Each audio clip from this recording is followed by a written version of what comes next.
Quote, "I've made it several times in the media and I haven't yet been corrected." The footage that we saw in the Four Corners program in mid-February, coincidentally, amazing coincidence that I brought the bill in on the Wednesday, the 11th of February, and the Four Corners program was the following Monday evening, Madam Acting Deputy President. I won't reflect on that anymore.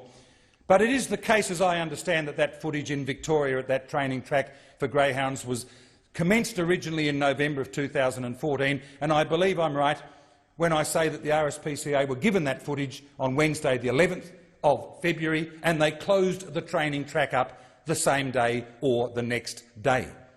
It then becomes incumbent to ask the question, if the motivation was indeed animal protection and animal welfare, upon what premise would people have held that footage for a 3-month period, allowing the cruelty of those animals to continue, when indeed the RSPCA, as I understand it, was able to close up that training track and cease that cruelty literally within hours of being presented with the information?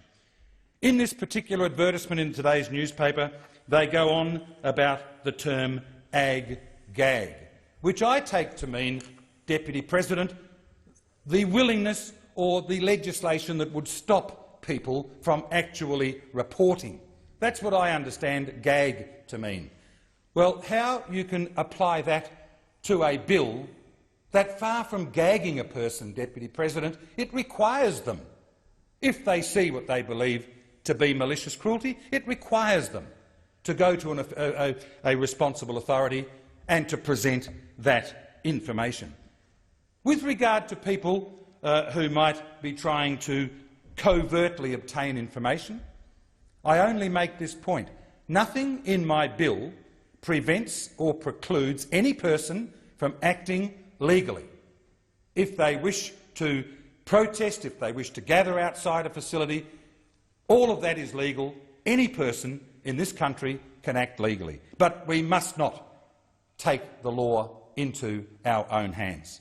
The legislation provides that a person would report that. Deputy President, in summary, let me say this. This is either about cruelty or it is not. It is either about a moral obligation to act.